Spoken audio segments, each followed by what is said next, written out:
저에게는 신학교, 학부, 그리고 신대원, 군목에 이르기까지 늘 함께했던 가장 친한 친구이자 목사가 한 명 있습니다. 지금도 군목으로 사역을 하고 있는 아주 신실한 동역자입니다.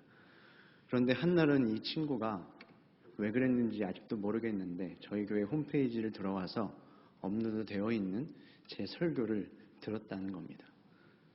그 말을 듣는데 굉장히 불안했습니다. 이 선지자가 고향에서 환영을 받지 못한다는 말씀이 있죠.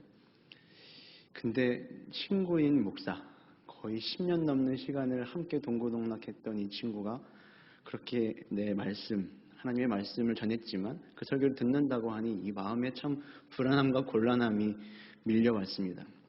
심지어는 이 친구가 해야 하는 말을 아주 정직하게 내뱉는 올곧은 친구입니다. 듣고 나서 그래도 무슨 생각이 들었을까, 나 자신도 돌아보기 위해서 어떤 생각이 들었는지 조언도 구할 겸 물어보았습니다. 그런데 이 친구가 아무 말이 없는 겁니다. 여러분 그거 아시죠? 말이 없는 게 더 두려운 거.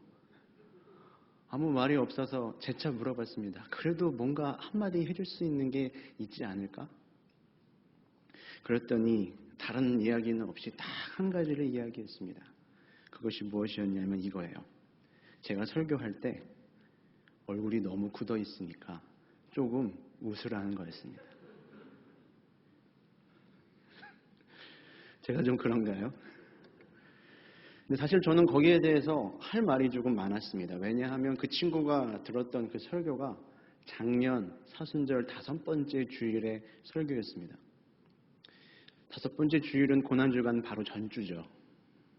이제 고난주간이 끝나면 사순절이 끝나는 이제 막바지로 가는 단계였고, 그날 본문은 예수님께서 십자가로 올라가시다가 너무나 지쳐 쓰러지셨을 때 예수님 대신해서 그 십자가를 지고 계속 골고다 언덕길을 올랐던 구레네 시몬의 본문의 말씀이었습니다. 제목은 누구의 십자가인가? 듣기만 해도 굉장히 무거운 내용이죠. 저는 웃을 수가 없었어요. 그로부터 벌써 1년이 지났습니다. 다시 사순절은 찾아왔고 올해는 고난주간 한복판에 주님의 말씀을 나누게 되었습니다. 그러나 여러 가지 이유로 올해도 웃기는 참으로 어려운 것 같습니다. 오늘은 원래 고난주간 성찬식이 있는 날이죠. 성찬의 의미가 여러분 무엇입니까? 우리를 위해 피와 살이 다 찢기신 예수님의 그 사랑을 다시 기억하고 기념하고 감사하는 날입니다. 우리는 그 성찬을 받을 수 없는 이 현실에 놓여 있죠. 그것만 생각하면 참으로 마음이 먹먹해집니다. 이 돌아오는 주일은 부활절인데 이 부활절이 되기 전까지는 제발 이 모든 시국들이 잠잠해지기를 기대했지만 아직 그런 기미가 보이지 않는 것을 보며 참으로 또 마음은 안타깝습니다. 우리나라에서 그치지 않고 전 세계로 퍼져가는 코로나를 바라보며 앞으로 더 어려워질 많은 사람들을 생각하면 또 마음이 아픕니다. 정말로 웃기가 어려운 거죠. 그래서 신조어가 생겼다 그래요. 코로나로 인한 우울함이라 그러죠. 코로나 블루. 코로나 때문에 웃지 못하는 요새 사람들을 빗대어 하는 말입니다. 올해 사순절은 이렇게 코로나와 때려야 뗄 수가 없는 절기가 되었습니다. 원래 사순절의 시작이 언제인지 혹시 아시나요? 사순절의 시작은 제의 수요일이라는 날부터 시작합니다. 제의 수요일이 무슨 날인가 하면 작년에 종려주일에 흔들었던 그 종려나무 가지를 태워서 만들어진 재를 머리에 뿌리고 회개하고 통회하는 마음으로 사순절을 시작하는 날입니다. 그 제의 수요일이 올해 언제였냐면 2월 말엽이었죠. 그리고 그 2월 말엽 제의 수요일을 기점으로 많은 교회들은 코로나로 인해 예배를 중단했습니다. 사순절의 시작과 함께 많은 교회들이 예배를 멈추고 교회 문이 닫히게 되었다는 겁니다. 예수님을 더 많이 묵상하고 예수님을 향한 발걸음을 더 잦게 해야 되는 그때에 더 안타깝게도 우리는 그 모든 걸음들이 단절되어 버렸습니다. 우리는 각자를 격리했지만 또한 우리 주님도 격리해 버린 겁니다. 주님께 나아오고 싶어도 나아올 수 없는 성도들의 그 마음들을 생각하면 눈물이 납니다. 코로나로 인해 2020년 이 사순절은 아마 평생 잊지 못할 절기가 되리라고 생각을 합니다. 이 많은 사람들, 특별히 전문가들은 이 코로나를 두고 여러 가지 견해와 진단들을 냅니다. 어떤 사람들은 그런 이야기를 하더라고요. 이것은 어떤 우주와 자연이 만들어낸 우연히 이루어진 사건이다. 또 어떤 사람들은 그런 이야기를 합니다. 이것은 전적으로 인간의 실수다.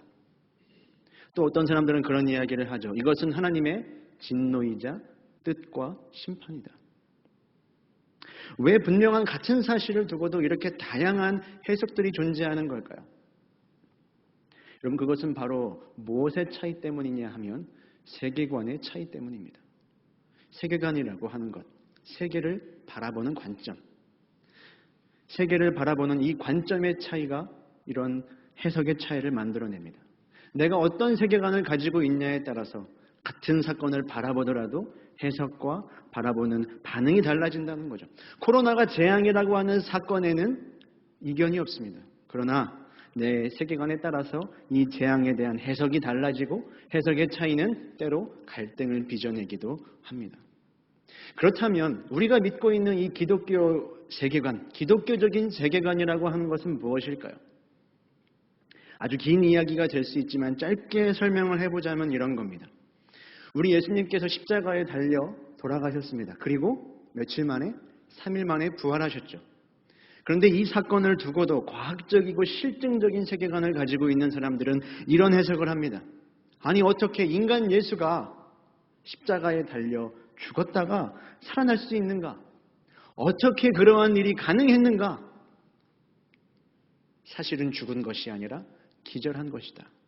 그 해면에 묻혀진 마약성 물질을 먹고 잠깐 기절했다가 죽은 것처럼 보였다가 3일 만에 깨어났다는 겁니다. 그들은 철저히 과학적으로 그 사실이 어떻게 이루어진 것에 대해서만 관심을 갖습니다. 그리고 어떻게에만 답을 할 수 있지요. 반면 기독교적인 세계관은 어떨까요? 예수님의 십자가 사건이 그리고 살아나신 그 사건을 어떻게 이루어진 것에 대해 탐구하고 연구하겠습니까? 아니요. 기독교적인 세계관은 이것을 질문합니다. 왜? 왜 그런 일이 일어났는지 신학은 우리에게 그 사건의 이유와 목적과 동기를 가르쳐 줍니다. 십자가의 이유와 목적, 예수가 왜 십자가에 달려 죽어야만 했고 다시 살아나야만 했는지 과학적인 세계관은 결코 답할 수 없는 사건의 목적과 동기를 묻고 답하는 것이 바로 기독교적인 세계관이라고 말할 수 있을 겁니다. 여러분, 그렇다면 어떻게 기독교 세계관은 이 모든 이유와 목적에 대해 답할 수 있는 걸까요? 그 이유는 모든 세상을 다스리시고 주권자가 되시며 제1원리가 되시는 분이 우리는 하나님 아버지이심을 믿기 때문입니다. 그리고 그 하나님은 머리털 하나도 그냥 땅에 떨어지게 하는 법이 없으시고 우리의 모든 머리털을 다 세시는 놀라운 권능의 하나님이시기 때문입니다. 여러분, 하나님께서 우리의 이 머리털을 다 세신다는 게 얼마나 놀라운 일인지 아십니까? 한번 상상해 보신 적 있으세요? 하나님이 내 머리털을 다 세신다? 여러분, 지금 우리가 가지고 있는 이 머리털 세는 것도 저희는 불가능할지 모릅니다. 그런데 제가 어느 날 생각을 해봤어요.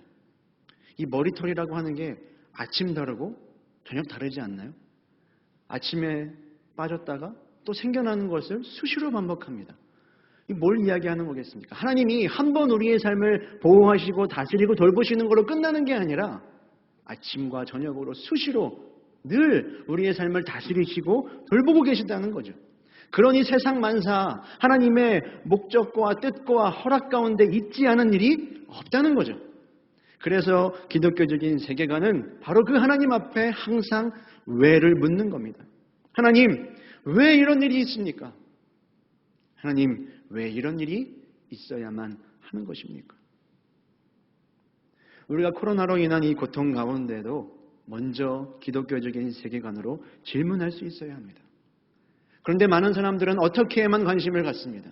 내가 어떻게, 코로나와 같은 전염병이 어떻게 일어났는지, 내가 어떻게 코로나 전염병을 피할 수 있을지, 대비할 수 있을지 거기에만 관심을 갖죠. 그러나 믿는 사람은 어떻게만 관심을 가져서는 안 됩니다. 하나님이 왜 이 코로나와 같은 전 세계적인 고통을 허락하셨을까? 코로나로 인하여 전 세계의 교회에 예배가 멈추어지는 전무후무한 일이 왜 우리의 때에 일어나야만 하는가? 우리는 그것을 질문할 수 있어야 합니다. 그렇다면 하나님은 우리에게 무엇을 준비하고 대비하라고 하시는 건가? 여러분 그렇게 질문하고 계십니까? 하나님 앞에 왜를 묻고 계십니까? 이 처음에 코로나로 인해 확진자가 늘어나고 사망자가 1명, 2명 생겨날 때는요. 그것이 얼마나 크게 느껴졌는지 모릅니다. 그런데 어느새 실감이 나지 않는 숫자가 되고 나서는요. 생각보다 너무나 무감해진 것을 발견합니다. 그러던 때 저는 아주 안타까운 소식을 하나 들었어요. 제 목요인 장신대에 제가 공부할 때 선교학을 가르치시던 교수님의 이야기였습니다. 교수님은 지난 2월에 대구에 아주 노령의 어머니를 방문하기 위해 찾아가셨습니다. 그런데 뜻하지 않게도 대구에 방문하고 도착한 지 하루 만에 대구에서 코로나 바이러스가 집단 발병한 겁니다. 매일 텔레비전으로 정말로 상상도 할 수 없는 그런 모든 사건들을 바라보며 믿어지지가 않았고 건물이 폐쇄가 되었고 날마다 늘어나는 확진자의 이야기를 듣게 되었습니다. 당연히 혹시라도 우리 어머니에게 몹쓸 전염병이 옮겨지게 된다면 그 결과가 너무나 자명하기 때문에 노심초사하셨습니다. 그러던 중에 근데 어머니가 아니라 며칠 전부터 감기 몸살 증상을 앓던 언니가 코로나 바이러스의 확진자가 되셨습니다. 이 뉴스로만 바라보던 그 사건이 이 교수님의 가정의 현실이 된 겁니다. 다행히 교수님은 바이러스 검사 결과 음성 판정을 받으시고 대구에서의 생활을 마치고 서울로 올라와 자가격리를 하셨습니다. 하지만 안타깝게도 호전될 줄 알았던 언니는 3월 14일에 하늘나라에 먼저 가게 되셨다는 소식을 듣게 됐습니다. 이 이야기를 듣는데 결코 남의 일이 아니더라고요. 어린아이로부터 고령에 이르기까지 구별하여 코로나가 찾아오지를 않았습니다. 믿지 않는 사람과 믿는 사람을 구별하여 코로나가 발병하지도 않죠. 모두가 다 피해자가 될 수 있습니다. 그렇기에 너무나 하나님 없이 바쁘게만 살던 우리의 삶이 멈추고 중지되어진 지금, 믿는 사람도 코로나의 위협 가운데 예외 없이 노출된 지금, 우리는 반드시 왜라는 질문을 하나님 앞에 던져야 된다는 겁니다. 그리고 그 왜라는 질문의 끝에 결국 우리 모두가 궁극적으로 만나게 될 한 가지의 질문이 있습니다. 그것은 바로 이거예요. 나는 죽음에 대한 문제가 해결되었는가입니다. 나는 하나님을 만날 준비가 되어 있는가? 하나님이 보내시는 죽음이라는 그 소환장 앞에 나는 응답할 준비가 되어 있는가? 우리는 이 질문을 다 만나게 될 수밖에 없습니다. 아모스 4장 12절에서도 이야기하죠. 이스라엘아, 내 하나님 만나기를 준비하라. 나는 과연 그 준비가 되어 있는가? 우리는 이 질문을 맞닥뜨리게 됩니다. 이러한 질문을 던지고 해결해야 할 우리가 지금 예수님께서 십자가 그 언덕길을 오르신 고난주간을 보내고 있다는 사실은 매우 큰 의미가 있습니다. 왜 예수님이 십자가의 그 길을 가셔야만 했습니까? 오늘 이 요한복음 3장 16절은 가르쳐주고 있죠. 우리 한번 다시 같이 읽어보도록 하겠습니다. 하나님이 세상을 이처럼 사랑하사 멸망하지 않고 영생을 얻게 하려 하심이라. 아멘. 여러분, 왜 예수님이 십자가의 길을 가셔야만 했습니까? 먼저 첫 번째는 하나님이 세상을 사랑하셨기 때문입니다. 세상 대신에 나를 넣어도 되죠. 하나님이 나를 사랑하셔서 독생자 예수 그리스도를 주셨습니다. 사랑하사 주셨습니다. 여러분, 하나님은 늘 이 두 가지를 하십니다. 사랑하사 주셨으니, 사랑하사 주셨으니. 여러분, 하나님은 여러분들을 너무나 사랑하심을 확신하시기 바랍니다. 그래서 독생자 예수 그리스도라는 놀라운 은혜와 축복을 우리에게 주셨습니다. 그런데 하나님께서 사랑하셔서 예수 그리스도를 주셔서 궁극적으로 하게 하시는 게 있죠. 얻고자 하는 게 있습니다. 3장 16절에 하나 더 나오는 동사죠. 오늘 설교 제목입니다. 영생을 얻게 하려 하심이라. 여러분 뭘 얻게 하신다고요? 영생을 얻게 하시기 위해. 하나님께서 사랑하셔서 예수 그리스도를 보내주신 이유는 우리가 죄로 인하여 멸망하지 않고 영생을 얻게 하려 하심입니다. 죄의 결과로 영원한 죽음에 이르지 않고 영생을 우리에게 선물로 주시기 위해 주님은 오셨습니다. 바로 우리의 죽음의 문제를 해결해 주시기 위해 오신 분이 바로 우리의 주님 예수 그리스도이십니다. 이 사실을 믿으십니까? 그래서 우리가 이 고난주간을 보냄이 아주 큰 의미가 있는 겁니다. 사랑하는 여러분, 이 생명을 소유하셨습니까? 영생을 얻어서 우리가 가게 될 그 새하늘과 새 땅을 날마다 바라보고 사모하고 갈망하며 살아가고 계십니까? 눈물도 없고 고통도 없고 하늘아버지가 계시는 그 땅을 날마다 더 바라보고 계시냐는 거예요. 모든 것이 멈추어진 이때에 우리는 더 면밀하게 이 문제를 돌아봐야 합니다. 나의 죄와 구원과 영생의 문제입니다. 저는 여러분들 모두가 이 영생을 소유하시기를 바랍니다. 그리고 영원한 생명으로 인하여서요, 여러분의 삶이 풍요로워지고 부유해지시기를 주님의 이름으로 축복해요. 그런데 우리는 이 영생이라는 문제에 대해서 많은 오해들을 하는 경우가 있습니다. 그중 가장 큰 오해 중 하나는 이 영생을 단순히 아주 긴 시간, 영원한 시간, 아주 억겁의 시간을 사는 것으로 이해한다는 겁니다. 맞는 이야기지만 이것은 여러분 반쪽입니다. 요한복음 17장 3절 말씀을 보면 영생에 대한 말씀이 나오는데 우리 중요한 말씀이니까 한번 같이 찾아보도록 하겠습니다. 요한복음 17장 3절입니다.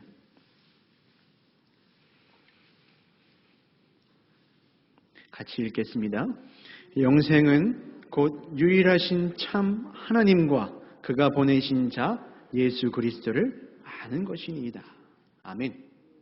여러분 영생을 뭐라고 이야기하고 있습니까? 내가 죽지 않고 영원히 사는 거다? 아닙니다.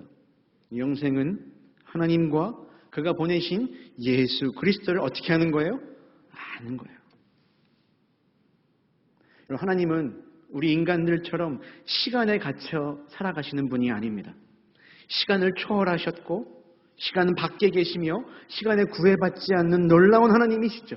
그런 하나님의 아들인 예수 그리스도가 시간 안에 들어오셔서 나와 함께 동행하시고 나를 구원해 주시기 위해 십자가에 달려 돌아가셨다는 그 사실을 믿는다면, 그 사실을 안다면 이미 그 삶은 영생이라는 겁니다.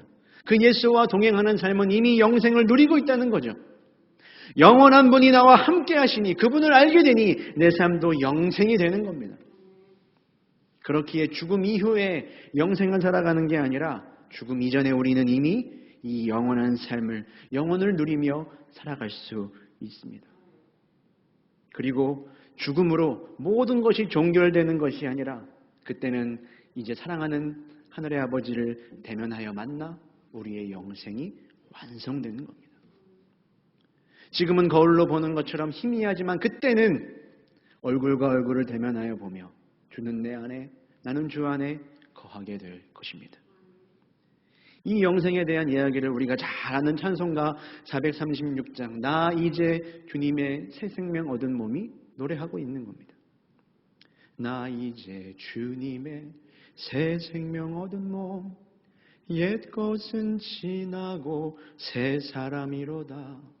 그 생명 내 마음에 강같이 흐르고 그 사랑 내게서 해같이 빛난다. 후렴이 주 안에 살리라. 오늘도 내일도 주 함께 살리라. 여러분 이 가사입니다. 영생을 누리며 주 안에 살리라. 오늘뿐만 아니라 내일도 주와 함께 살리라. 3절 가사를 보면 이래요. 새 생명 얻고자 영생을 누리니 주님을 주시는 마음, 그때가 바로 새 하늘이래요. 나 주를 모시고 영원히 살리라. 날마다 섬기며 주님과 함께 살리라. 영생을 누리며 주 안에 살리라. 오늘도 내일도 주 함께 살리라. 여러분, 이게 영생입니다. 이 영생을 살고 맛보고 계십니까? 저는 이 영생을 살고 싶어요.